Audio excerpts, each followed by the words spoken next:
Ընդդիմադիրները դեռ չէին մարսել Ամանորի գիշերվա միջադեպն ու Գևորգ Սաֆարյանի կալանավորման լուրը, երբ հայտնի դարձավ, որ Նոր Հայաստան շարժման մեկ այլ երիտասարդ ակտիվիստ ծեծի է ենթարկվել։ 23-ամյա Սյուզի Գևորգյանի դեմ բռնության հեղինակները ի դեպ տղամարդիկ։ Իրենք են հիշեցրել նախորդ ծեծը, ըստ էության հասկացնելով, որ Սյուզին պիտի որոշի, շարունակում է քաղաքական պայքարը, թե ոչ։ Այսպիսով 2016-ի առաջին շաբաթը Ժիրայր Սեֆիլյանի և Ռաֆի Հովանիսյանի գլխավորած շարժումն ամփոփում է բավական մռայլ պատկերով։ Բարև իմ հայ ժողովուրդ, ես Սյուզի Գևորգյանն եմ, եկել եմ Ռուսաստանից։ Երեք ծեծի ենթարկված Նոր Հայաստան շարժման աջակից Սյուզի Գևորգյանի խոսքով բժիշկները իր մոտ ուղեղի ցնցում են արձանագրել։ Գևորգյանին այսօր ոստիկաններն են հարցաքննել։ Ազատության հետ զրույցում նա պատմեց, որ դեպքը տեղի է ունեցել Կոմիտաս 1 հասցեում գտնվող սուպերմարկետի հարևանությամբ։ Իր տան բակից դուրս գալիս նա նկատել է, որ իրեն հետևում են և վազել է փողոց։ Հա, իրանք հետևից քաշեցին, այդ որ հետևից քաշեցին, մի հատ խփեց, նորը հետո գցել են գետին, ոտքերով խփել են, ստեղ, հա։ Դեմքիդ էին հարբել։ Հա, դեմքս ուզում էի պահել, բայց մինչև հասցրեցի, ագին խփել են։ Փողոցում արդեն Գևորգյանի օգնության կանչերից մարդիկ են մոտեցել, իսկ հարվածողները հեռացել են։ Պնդում է, որ այդ տղամարդկանց վերջին մի քանի օրերին 2 անգամ նկատել է իր տան բակում։ Գևորգյանը բռնության էր ենթարկվել նաև նախորդ տարվա օգոստոսին, այն ժամանակ հարվածողները ըստ նրա պահանջել էին հեռու մնալ պայքարից։ Այս դեպքը ըստ երիտասարդի նախորդի հետ կապված է, վստահ է, որ պատճառը իր քաղաքական հայացքներն են։ Երբ որ հարվածում էին, ասեցին, քեզ ասել են կել չերևաս։ Այո, ես դա կապում եմ իմ քաղաքական հայացքների հետ, որովհետև ես նոր եմ վերադարձել Հայաստան և չեմ կարծում, որ ինչ-որ մի ուրիշ պատճառ կարող է լինել։ Նաև ձեռագիրը նույնն է, երբ որ ես առաջի անգամ ինձ ծեծի ենթարկեցին, ես բաժանում էի թռուցիկներ սփյուռքահայերին, որպեսզի նրանք էլ միանան մեր պայքարին։ Հիմա ինձ թվում է նույն բանը կատարվում է հիմա, որպեսզի ես հետ կանգնեմ։ Նոր Հայաստանի աջակիցը կարծում է, որ Գևորգ Սաֆարյանին կալանավորելով և իրեն ծեծի ենթարկելով փորձում են ճնշել իրենց պայքարը, բայց պնդեց, որ սա իրենց վրա չի ազդի։ Միթե չեն հասկանում նրանք, որ ծեծելով ոչ մի բան չի փոխվի, մտքերը, գաղափարները ոչինչ չի փոխվում։ Իրենք կարող են ամեն օր ծեծել մեզ, բայց դա ոչինչ չի փոխվի։ Նոր Հայաստան շարժումը պնդում է, որ Սյուզի Գևորգյանին թիրախավորելը պատահական չէ, քանի որ նա այն երիտասարդներից է, ով արտերկրից եկել է Հայաստան հանրաքվեի ընթացքում ոչին աջակցելու համար և շարունակում է պայքարը հանրաքվեի արդյունքների կեղծման դեմ։ Տարածված հայտարարությամբ շարժումը պնդում է, որ այս դեպքը, ինչպես նաև Գևորգ Սաֆարյանին կալանավորելը, իրենց հանդեպ ճնշումների շղթա է։ Սյուզի Գևորգյանը հատուկ պայքարի նպատակով հայրենիք եկած արտերկրաբնակ երիտասարդի այն տեսակն է, որ նաև Հայաստանից դուրս բնակվող հայ երիտասարդությանն անընդհատ կոչ է անում վերադառնալ իրենց երկիր և պայքարել նրա ապագայի համար։ Այս բռնությունները վկայում են այն մասին, որ վարչախումբն արբեցել է հանրաքվեի կեղծված արդյունքներով և համարում է, որ արդեն կարող է բացահայտ ու ցինիկ կերպով անցնել օրենքի և բարոյականության բոլոր սահմանները, նպատակ ունենալով հնարավորինս շուտ ձերբազատվել հանրաքվեի արդյունքները վիճարկող և միակուսակցական համակարգի կայացմանը խանգարող բոլոր ուժերից և անհատներից, հայտարարում է Նոր Հայաստանը։ Հաղորդման հյուրն է իրավապաշտպան Ժաննա Ալեքսանյանը, շնորհակալություն Տիկին Ալեքսանյան, առաջին անգամը չէ, որ արձագանքում եք ակտիվիստների դեմ բռնություններին, արդյոք այս մեկը նույն ձեռագրով էր։ Նույն ձեռագիրն է, իհարկե, որը շարունակվում է արդեն վերջին մի քանի տարին, հա։ Որևէ դեպք չի բացահայտվում, ինչպես հայտնի է, և անպատժելիությունը խորանում է։ Կարծում եմ, որ աղջկան ծեծել են մնացածի վրա ճնշում գործադրելու համար, որտև կին է, պետք է բոլորը վատ զգան, սկսեն հուզվել և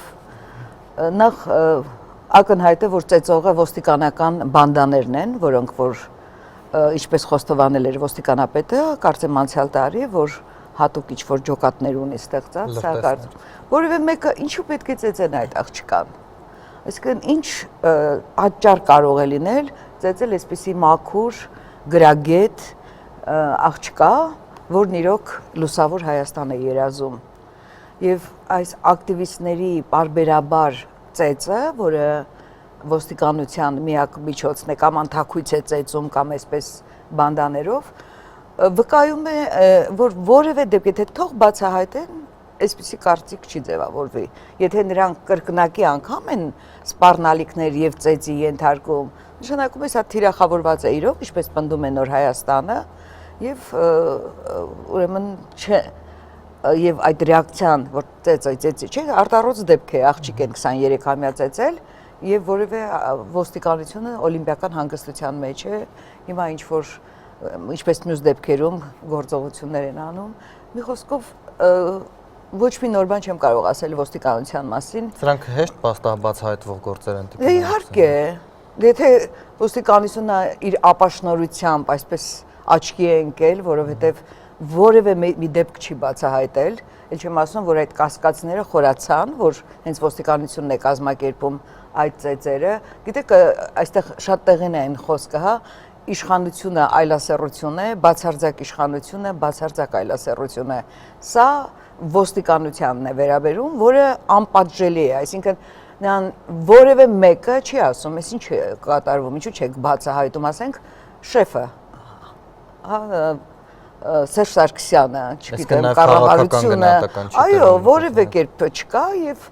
այսպես ասած վայելում եւ հաճույք են ստանում այդ ծեծերով այս տոնական օրերին, Սուրբ Ծննդյան օրը, Աստվածաշունչ նվիրող ոստիկանապետը թույլ է տալիս, որ այսպիսի երիտասարդներին, գիտեք, ատելություն եմ նկատում վերջին շրջանումից երիտասարդ ակտիվիստների նկատմամբ, օրինակ Գևորգ Սաֆարյանին ակնհայտ ատելության դրսևորում էր։ Ինձ թվում է, որ ոստիկանությունը այդ լուսավոր, այդ գրագետ, այդ կիրթ դաստիարակված երիտասարդների մեջ իրենց արտացոլանքն է տեսնում, պատկերացնում եք ինչ անհամատեղելիություն։ Ասում են, որ այդ 31-ի գիշերը հարբած էին նաև որոշ ոստիկաններ, այդ հայոյանքները, ծեծը ու մեկ էլ այս երիտասարդությունը, որոնք մեր ապագան են, հա, որոնք տեսեք ինչպես է խոսում, ծեծով ոչինչ չի փոխվի, չէ՞, մենք ուզում ենք մեր ուզած Հայաստանը ունենալ։ Պատկերացումները լուսավոր Հայաստանի մասին տարբեր են։ Մի դեպքում ծեծ ջարդ, ճգնաժամը խորացնել Հայաստանում բոլոր իրավունքների եւ ընդհանրապես սոցիալական, քաղաքական, մյուս դեպքում սրանք անհամատեղելի արժեքներ են եւ ի վերջո այս բախումը պետք է մեծանա, որպեսզի ինչ որ բան փոխվի։ Ամանորի գիշերը հիշեցիք առանց քաղաքապետանի թույլտվության տոնածառ հրապարակ տանելը օրինական է թե ոչ։ Գիտեք ինչ, սա մարազմ է ուղղակի, ոստիկանությունը մարազմի մեջ է, ես այսպես կասեմ, որ տոնածառ տեղադրելու համար պետք է գան եւ մարդուն բռնության ենթարկեն, թույլ չտան, ծիծաղելի նույնիսկ քաղաքապետի վիճակը, որը չի միջամտում եւ ոչինչ չի ասում, իսկ այդ տոնածառի համար պարզապես մենք բազմիցս տեսել ենք անձամբ ոստիկանապետի անձնական վերաբերմունքը, Վարդգես Գասպարի, եկեք հիշենք, որ իր կաբինետում տարել էր կաբինետ եւ չեմ ուզում կրկնել ինչեր էր ասել, սպառնալիքներ մշտապես եւ դրանից հետո հիշենք Շանթ Հարությունյանին, այդ ով է համարձակում, չէ՞, ինքը իր պահվածքով էլ հունիսի 23-ին, որ եթե ինքը ոստիկանապետ է, եթե ինքը չի ուզում, որ բողոքի ակցիաներ լինեն, ուրեմն չպիտի լինի։ Ինքը այսպես է մտածում, ես այսպես եմ տեսնում, ամեն դեպս ինքն է ղեկավարում այդ կառույցը, իսկ Հայաստանում կառույցները, ովքեր ղեկավարում են, միանձնյա, նրանք են որոշում եւ ոչ տեղակալներն են, կամ ինչ հեղինակություն ունի այս ոստիկանությունը, իսկ գիտեք, արդեն ոչինչ չունեմ ասելու այդ ոստիկանությանը, եթե մենք տեսել ենք հունիսի 23-ին փոխոստիկանապետ Լյովա Երանոսյանին, ով ասում է ջարդեք, եւ հաստավզերը հետևից գնալով ջարդելով եւ կամերաներին հավաքում, մենք ինչ սպասենք այս ոստիկանությունից, որևէ հեղինակություն, հարգանք, վերաբերմունք, որ դա օրենքի կառույց է, բացարձակապես։ Ես շատ կուզենայի, որ այս ծեծը իրոք արտառոց դեպք է եւ կարծում եմ, որ միջազգային կազմակերպությունները անպայման կարձագանքեն այս դեպքին։ Այս հանրապետական տիկնայք, որոնք չէ որ կինը ծեծվել, մի արձագանք, մի ձայն, այն որ մեծ խոսում են պարլամենտներում, իրենց ենթակայության տակ գտնվող հեռուստաեթերներում, մի խոսք թող ասեն, թե ոնց կարելի է ծեծել, ոնց կարելի է հանդուրժել, երբ որ կնոջն են ծեծում հաստավզերը գցելով գետնին եւ քացիներ տալով, չգիտեմ։ Իսկ Գևորգի մասով ամփոփենք այս տարվա իրադարձությունները, նա քաղաքական բարոյականության ճգնաժամ է Հայաստանում։ Ոչ միայն մնացած բաները թողնենք, բայց հա բարոյականության խնդիր է։ Գևորգ Սաֆարյանը քաղաքական բանտարկյալ է։ Իհարկե, Գևորգ Սաֆարյանը քաղբանտարկյալ է եւ միանշանակ։ Եվ իրենք ամեն օր նոր քաղբանտարկյալներ են սարքում եւ հետո հրաժարվում են, թե քաղբանտարկյալներ կան, ինչպես ասեց Արդարադատության նախարարը, ինչ որ չափորոշիչներ գիտի, որոնց չի համապատասխանում, չնայած չի ասում դրանք ինչ չափորոշիչներ են։